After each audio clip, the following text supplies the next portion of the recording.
Hi, I'm Thomas Hose. And I'm Mari Alvarez. And this is UTA Spotlight. Today we will talk about a group who is creating a socially supported environment for DACA students, how sitting is actually becoming a disease, and how having a fundraiser helps more than just supply teams with money. Grab your bag and follow us around campus.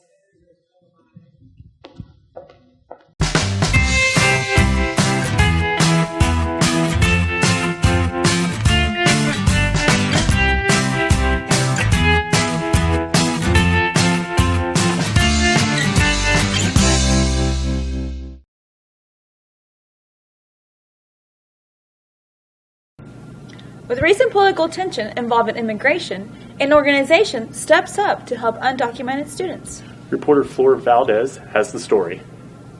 Texas is one of the states with a large number of Hispanic population, and these numbers are starting to reflect on universities. In 2014, UTA reached 25% of Latino students, which about 1% of them are undocumented immigrants, and there is an organization who focuses on them. Dream Factory is for documented, undocumented, and American-born citizens.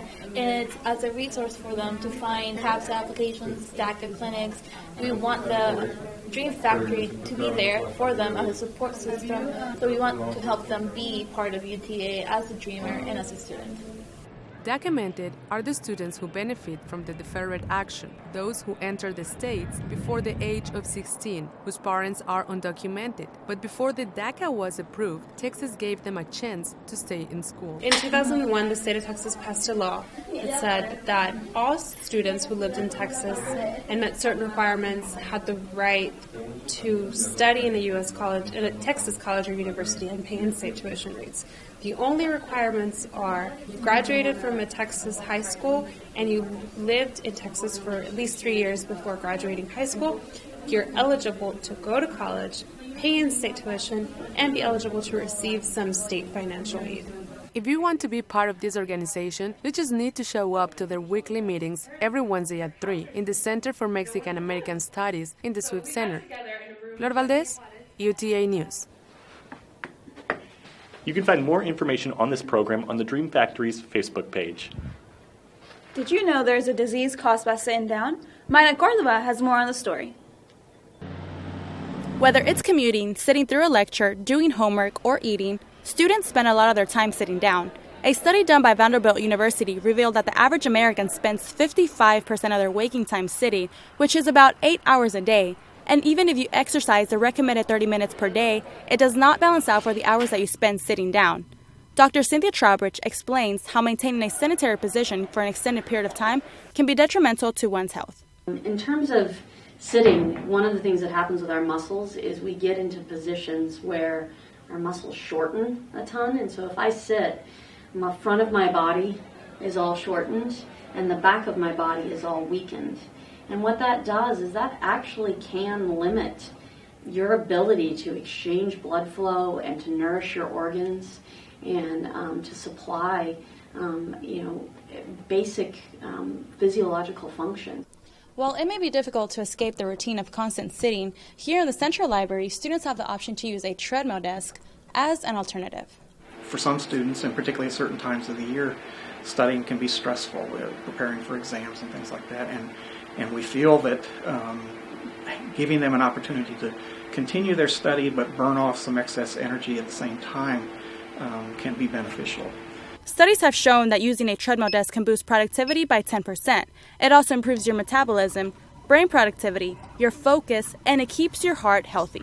Besides treadmill desk, other ways for students to stay active is to walk instead of driving short distances, taking the stairs instead of the elevator, walking while eating, and if you must sit, take a break to walk for at least 2 minutes each hour. Mayra Cordova, UTA News. Another way to get yourself going is having an activity tracker, or even use apps already loaded on your phone. There are a lot of expenses involved in being a Division I athletics team, and one event is about more than just receiving the funds. Marcos Ortiz has the story.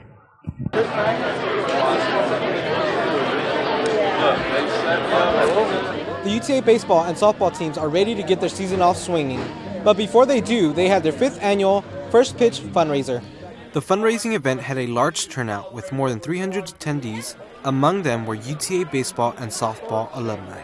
The fundraiser event focused on raising funds to help both teams. The first pitch fundraiser goal was to raise $10,000, which would benefit both teams with uniforms, team travel, supplementing the program's budget, and helping improve the quality of the fields, and most importantly, assisting student athletes with their academics. Assistant Athletic Director Chris Wood says that these events are more than just a fundraiser for these two athletic programs. It's really about bringing all of our alumni, our parents, our family, our Maverick Club members and donors back together just so that we can really celebrate the student athletes that we have here that represent us in baseball and softball.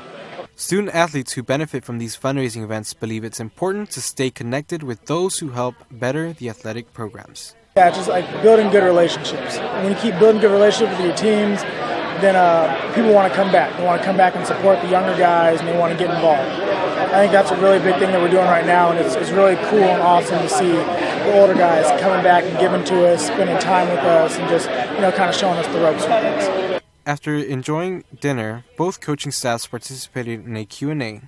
Student athletes had an opportunity to introduce themselves, and finally the evening concluded with a raffle of various memorabilia and prizes. All proceeds went toward enriching the student athletes' experience through the season. Marcos Ortiz, UTA News. While giving money does help the team, the best way to support the players is to cheer them on during the season. And that is it for this edition of UTA Spotlight. On behalf of our producer, James Belknap, and our videographer, Raven Anzaldula, I'm Thomas Host. And I'm Mari Alvarez. See you next time on campus.